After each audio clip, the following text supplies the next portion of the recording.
Y vamos a arrancar con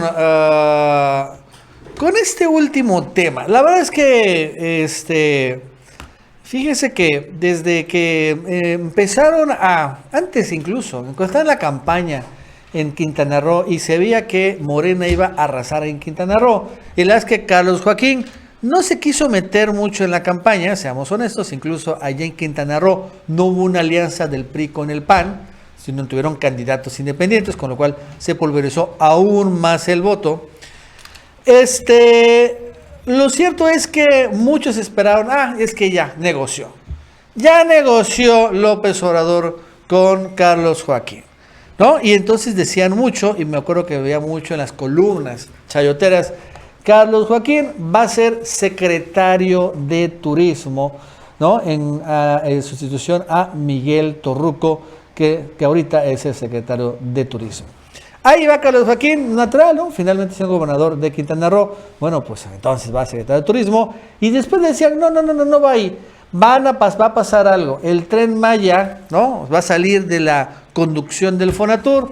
Van a crear una nueva, como así decirlo, dirección del Tren Maya. Y ahí van a poner a Carlos Joaquín. Entonces es lo que comentaban una y otra vez.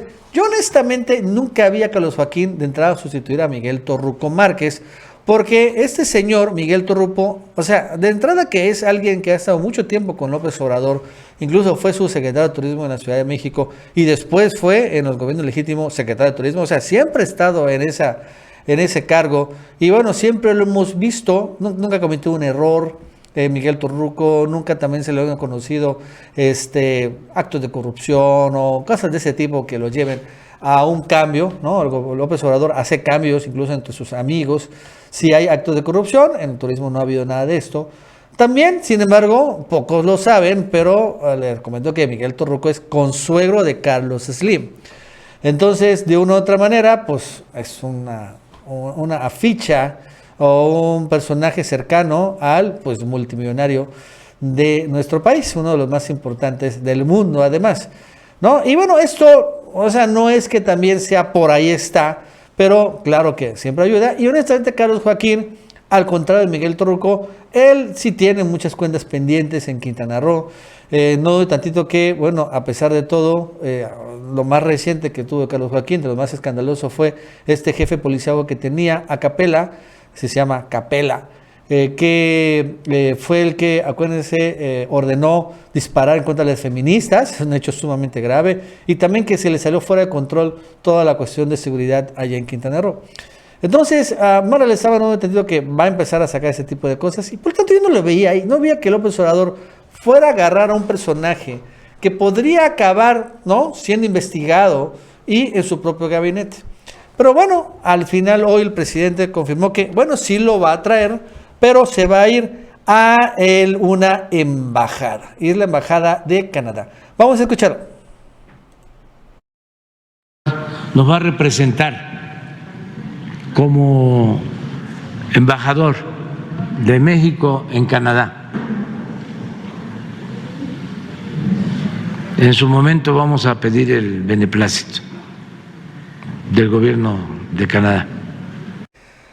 Una embajada buena, como la ven, la verdad es que sí, ¿no? No es obviamente tan estratégica como la embajada estadounidense, la embajada cubana o algo así, pero claro que sí, Canadá es un país con el que México tiene un tratado, el TEMEC, y bueno, hay muchas inversiones aquí en México de canadienses con lo de las minas. No hay tantas inversiones de mexicanos allá en Canadá, pero sí hay muchos mexicanos socios de mineros, eso también sucede. Y bueno, pues allá se va Carlos Joaquín. Ok, a ver, aparte es interesante porque, por ejemplo, no sé si lo saben, pero en Cancún, en Playa del Carmen y en general en la zona turística de Riviera Maya, llegan un montón de canadienses precisamente en el invierno, pero un montón, y se quedan por un buen de tiempo. O sea, Canadá se ha convertido, México se ha convertido en el principal destino de los canadienses para pasar, ¿no?, la temporada muy fuerte de invierno que se registra en este país. Y el otro es Florida, ¿no? Son los dos destinos más importantes que los canadienses huyen del país. Los que pueden, claro, la verdad es que son varios, ¿no? Entonces, pues sí, hay una gran comunidad canadiense en Quintana Roo, es interesante. Entonces creo que eso se entiende porque al final se va se iría Carlos Joaquín. Por ejemplo, también, aunque no lo crean, también hay un montón de rusos, igual en Quintana Roo. Aplican ahí en los rusos lo mismo también, pero es que les gustan mucho las playas mexicanas. Pero bueno, en tanto los canadienses siguen mucho ahí. Entonces, ahí entiendo un poco este nombramiento, porque sí, no tantito que Carlos Joaquín tenía buenos contactos con el gobierno canadiense, precisamente por este hecho, ¿no? Este hecho, pues relativamente nuevo. Antes no llegaban tantos canadienses a Quintana Roo, pero que desde la pandemia para acá, sí, vaya que llegan masivamente, y se quedan no por 1 o 2 días, se quedan por 3, 4, 5 meses. Y ellos, los canadienses, son los que en gran medida aprovechan estas rentas vacacionales, el famoso Airbnb, ¿no? Para quedarse y bueno, pues aquí trabajan y toda la cosa. O sea, sí viven pues una tercera parte del año en México, en Quintana Roo. Entonces, allá se va Carlos Joaquín y bueno, al final Miguel Torruco sigue, yo veo muy cincho en su cargo, honestamente, su hijo Miguel Torruco, siempre nos fregan con él. Es una promesa muy buena de la política y la verdad es que tampoco, no tienen tampoco ellos necesidad, honestamente, de corromperse. Pues, ya tienen money. O sea, la verdad es que ellos sí están ahí pues por amor a la política y amor a la 4T. Y lo hacen, la verdad es que sí. Y en la casa del Tren Maya, yo sí veo un cambio. La otra vez me comentó un amigo que está cerca de los eventos de la presidencia del Tren Maya, de que él ve, ¿no?, en lo que aparece en este tipo de eventos, que eventualmente un coronel va a asumir la titularidad del Fonatur, ¿no? Esto sucedería en algunos meses más, ¿no? Ya cuando el Tren Maya ya empiece a avanzar ahora sí de verdad, mucho más, pues yo creo que el próximo año.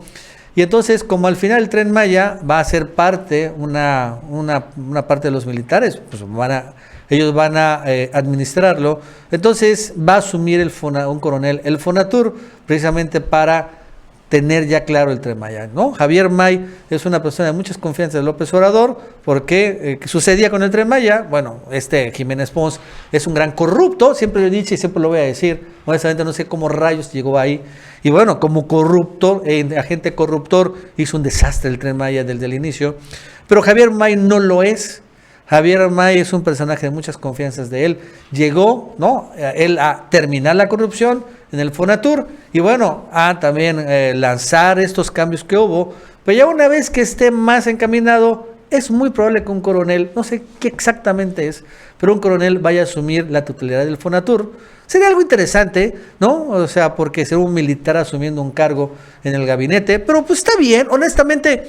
Ahorita que está el tema de la militarización, yo me pregunto, bueno, a ver, o sea, ¿qué es lo que tienen los civiles tan bueno que tengan los militares que sea muy malo?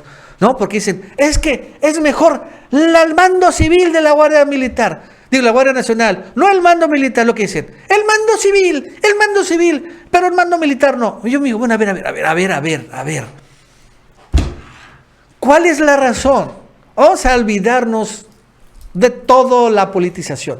¿Por qué los civiles son tan buenos y los militares son tan malos? O sea, quisiera yo saber que alguien me explicara esto. ¿Cuál es la diferencia entre militares y civiles? A ver. Yo no sé ustedes, pero Carlos Salinas de Gortari es militar o civil. Díaz Ordaz fue militar o civil. Fox, militar o civil. Calderón, militar o civil. Peña Nieto, militar o civil. A ver, cuéntenme.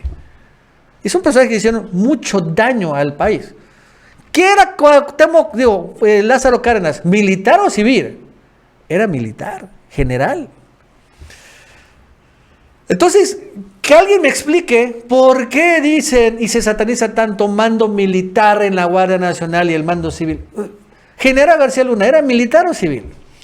¿No? Y si bien, claro, hay militares que pues caen en la corrupción, ahí está Salvador Cienfuegos, caso de Ayotzinapa, no lo podemos negar, pero en general podemos decir que son mucho menos que los civiles que han gobernado este país. Entonces, ya también creo que hay que romper ese tipo de tabúes, en donde pues al final como es militar, entonces nomás no puede ocupar ningún tipo de cargo en el gabinete. Pues, ¿por qué no? O sea, Estados Unidos, pues, los militares están metidos en todas las áreas del gobierno y nada es que nadie dice nada, ¿no? Y después son los militares, a pesar de todo lo que es el ejército estadounidense, los que logran frenar un poco a Trump, por ejemplo, ¿no? Y un poco a Biden, sí, o sea, ya sé que les gusta la guerra, pero tampoco, ellos saben también los riesgos que significa una guerra termonuclear. A pesar de todo, son los que tienen pues más moderación en ese sentido. Entonces, yo me pregunto, o sea, ¿por qué? ¿Por qué tanta satanización a este tema de el mando militar, el mando civil? Sí, ¿qué? ¿Cuál es la diferencia? No veo ninguno. Incluso veo que un mando militar, lo que siempre hemos visto, y lo vimos en el AIFA. En el AIFA fue un mando militar el que construyó el AIFA. ¿Y qué pasaba? Ahí me lo contó, no sé quién me lo contó, pero sí lo vimos en los videos. Como era mando militar el AIFA, a pesar de que evidentemente contrató empresas constructoras, o sea, los albañiles no eran militares, ¿no? Eran trabajadores de la construcción. Pero de todos modos, todos los días, por ejemplo, no sé si sabían, a las 8 de la mañana tenían que formarse, tenían que estar así, formados como si fuera el homenaje y cantar el himno nacional. Todos los días, a esta hora. Y así, ¡tum!, como relojito. Y después a chambearle. Y como relojito cambiaban, eran 3 turnos. Trabajaban las 24 horas del día porque habían 3 turnos distintos. Uno y el otro y el otro y el otro. Pues esa razón se acabó tan rápido el aeropuerto. En cambio, cuando hacen una obra civil normal, pues trabajan nada más en las 8 horas del día. Y por eso las horas tardan un montón. Pero en este caso no fue así. Ese mando militar generó que la IFA se construyera en 2 años con un presupuesto el presupuesto acordado, y ahí está funcionando. Es que no tiene aviones. Bueno, van a llegar aviones. Pero bueno, eso nada les quería comentar. Ya me extendí mucho. Vamos a otro tema rápidamente. Fíjense que el día de hoy, pues de manera, ya sacó el PRI la planadora. Sí, es interesante dirigir el PRI. Bueno, obviamente la planadora con Morena. Pero el PRI es ahorita el que está sacando todo este tema, de la Guardia Nacional, de lo que es la extensión del mandato de las Fuerzas Armadas en la Guardia Nacional. Y bueno, ya se aprobó en comisión, la Comisión de Puntos Constitucionales, esta que, por cierto, sigue presidiendo Alito. Yo me acuerdo, cuando querrían correr a Alito de esta comisión, ahora sí todos llegaron y todos votaron. Así es la política, señores, ¿no? O sea, es que unos dicen, ay, sí, pero es que hace unos días decías que Alito era un pillo, hoy te dices que es lo mejor. No. Nosotros seguimos diciendo que Alito es un pillo, ladrón barbaján.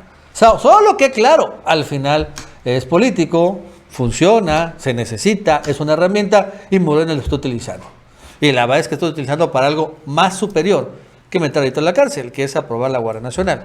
Entonces, hace unos días, hace unas horas, unos minutos, se aprobó ya en comisiones la extensión de la Guardia Nacional. Vamos a escucharlo. Del resultado de la votación, a través del sistema APRAF, se registraron 27 votos a favor, 10 votos en contra. De viva voz se registró un voto a favor, un voto en contra, quedando de la siguiente manera: votos a favor 28 con 11 votos en contra. Sin variar en lo absoluto, pueblos indígenas y pueblos afroamericanos. Muy bien. Abrimos entonces la fase pero previamente se declara aprobado en lo general el dictamen que discutimos. Y abrimos la fase para discutir y en su caso votar las propuestas de reserva por modificación o adiciones o supresiones al dictamen en lo general. Así que bueno, ya fue aprobado en la Comisión de Puntos Constitucionales, pero a ver, ¿No es gobernación? Es que antes era gobernación y puntos constitucionales. Ahorita es puntos constitucionales. Veo que persigue Morena. Honestamente, Alito debería estar ahí y no es. Pero bueno, fue aprobado. Lo interesante es que el PRI cambió la reforma al último minuto. Y entonces, en lugar de que se ampliaran 4 años más las Fuerzas Armadas en la Guardia Nacional, ahora propone que sean 5 años más, o sea, le puso 1 año más. Digo, no está mal. Así fue lo que aprobaron. Vamos a escucharlo. Lo que el PRI propone en esta comisión el día de hoy son 3 cosas. La primera, prolongar la presencia de las Fuerzas Armadas por 10 años. Segundo, crear una comisión bicameral entre diputados y senadores. Tercero, que el secretario ejecutivo del Sistema Nacional de Seguridad Pública rinda un informe cada periodo de sesiones del avance y capacitación de los cuerpos de seguridad civil. Con esto, el PRI propone hacer un ejercicio de rendición de cuentas constante para la población. Un ejercicio que dé cuentas a las y los ciudadanos de que se cumple el mandato constitucional. La comisión bicameral permitirá que los legisladores federales de todas las expresiones políticas no solo conozcamos las acciones, sino que también opinemos y hagamos sugerencias para lograr pacificar a México. Entonces, esto es interesante, ¿no? De 4 años, o sea, es que en el transitorio, o sea, son 5 años van a estar las Fuerzas Armadas del país haciendo tareas de seguridad pública. Esto se vence en el 2024. Y entonces, si no se cambia, en 2024 se regresan a sus cuarteles los elementos de las Fuerzas Armadas. Y no nos quedamos con la Guardia Nacional, pero ya no con el Ejército ni la Marina. Ahora el PRI proponía que en lugar de 5 años fueran 9 años. O sea, iba a terminar todo esto en el 2028. Pero hoy el PRI le puso 1 añito más. Va a terminar esto en el 2029. O sea, serían 10 años, ¿no?, de que estén ahí las Fuerzas Armadas haciendo tareas de seguridad pública. O sea, ya rumbo a, ya muy metido el otro sexenio, ya llegaría este mismo tema y bueno, otra vez podría tal vez volverse a cambiar el transitorio, no lo tengo muy claro. Ya le va a tocar a otro presidente o presidenta y también le va a tocar a otra legislatura decidir sobre este tema.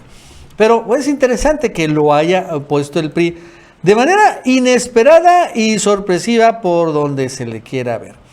Y entonces al final esto ya fue aprobado en las comisiones y bueno, ya pasó al pleno y probablemente mañana se vote sobre este tema. Entonces, hubieron otras intervenciones, vamos a escuchar algunas, sobre este tema que finalmente, pues, sí ha generado que se peleen los priistas y los panistas. Fíjese que también, Alito Moreno ha estado, muy molesto con Marco Cortés, ¿no? Y también, por ejemplo, Alito, porque ahorita Alito quiere como que zafarse del golpe, de que ellos están divorciándose, ¿no? Entonces, por ejemplo, Alito le dice así a los panistas, o estás con México o están con el crimen organizado, ¿no? Vamos a escucharlo. Eso la pregunta es muy sencilla. ¿Están con la gente o están con el crimen organizado? En ese sentido, haciéndole un poco maniqueo la cosa. Y después también sale Rubén Moreira, que también está defendiendo este tema de la Guardia Nacional, y le echa en cara el tema del Fobaproa al PAN. Es que es fascinante este divorcio. Vamos a verlo. No estamos subiendo el IVA, No estamos autorizando el Fobaproa. Ahora que no me vengan aquellos que subieron el IVA y que autorizaron el Fobaproa, que esto no es patriótico. Esto sí es patriótico.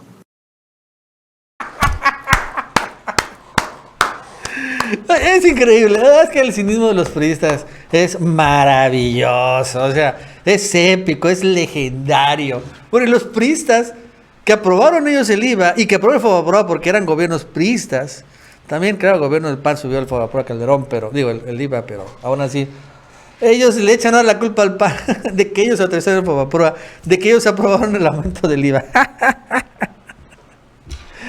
No, pues está buenísimo este divorcio. Pero bueno, al final ya se está registrando. Lo interesante es que fíjense que hoy sale, siempre cuando hablamos de priistas y de panistas, los chayoteros son buena fuente, ¿no? Son una buena fuente.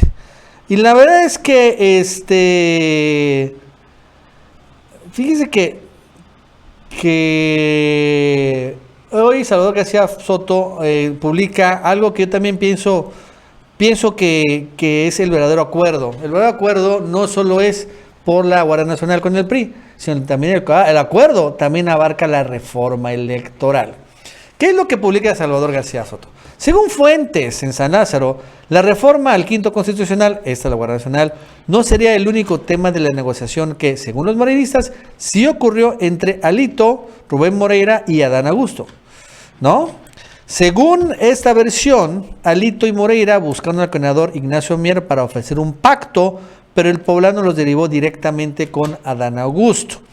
Y los acuerdos que se hicieron en Bucareli no solo incluyen la propuesta de extender la presencia del ejército en las calles, sino también otras reformas, incluida la del INE. A cambio, los dos dirigentes priistas recibirían una constancia de cierre de expedientes federales que tienen ambos por denuncias de la Auditoría Superior de la Federación por un presunto desvío de recursos en el caso de Coahuila. En el caso de Alito le darían carpetazo a una investigación por el delito de lavado de dinero que interpuso en su contra Laida Sansores ante la Fiscalía. ¿No? Yo no sé si realmente, o sea, eso lo pueda negociar Adán Augusto, pero sí tengo claro que esta negociación que se está dando, este rompimiento, ¿no? Porque, miren, afecta, claro, al PRI y al PAN, pero de otra manera también no deja muy bien parado a la 4T. Pues al final dicen, oye, entonces, ¿qué? ¿Alito no va a entrar al bote? Bueno, pues no.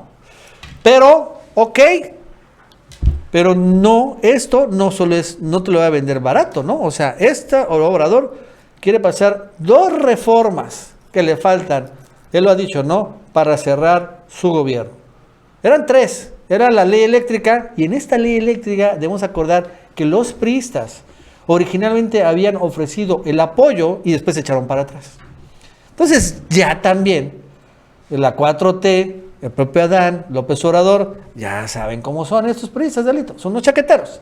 Entonces dicen, ok, vamos a negociar, vas a ayudar a pasar estas 2 reformas, y se nota que es, y tú las vas a proponer, no yo, tú. Porque eso es lo interesante también. La estrategia interesante es que el PRI es el que metió la iniciativa de la extensión y el PRI por lo tanto lo tiene que defender, no es Morena. Morena nada más va a votar y ya. Y tú seguramente te vas a meter la reforma electoral y entonces una vez que además me des tus votos en la Cámara de Diputados y Cámara de Senadores y se apruebe. Y por cierto, tampoco, porque lo que también pueden ser los priistas es, al final, ir a la corte, bueno, tampoco que se vaya a la corte. Entonces ya sí te doy tu carpetazo. ¿Sí? Entonces yo creo que esto, y la verdad es que honestamente yo prefiero, mucho más prefiero, que desaparezca el INE a que Alito esté en la cárcel. Porque la verdad es que Alito, mientras Alito sea dirigente nacional del PRI, pues sigue como que colapsando al priismo, ¿no? Sigue generando que se derruye el prismo, sigue siendo la manzana podrida que sigue pudriendo todavía más al prismo. O sea, no le conviene a Morena que salga de Alito del PRI, les soy honesto. Incluso el propio Mario Delgado lo ha dicho públicamente, no nos conviene, que se quede ahí todavía, todo lo que se pueda. Entonces, eso es lo que está sucediendo.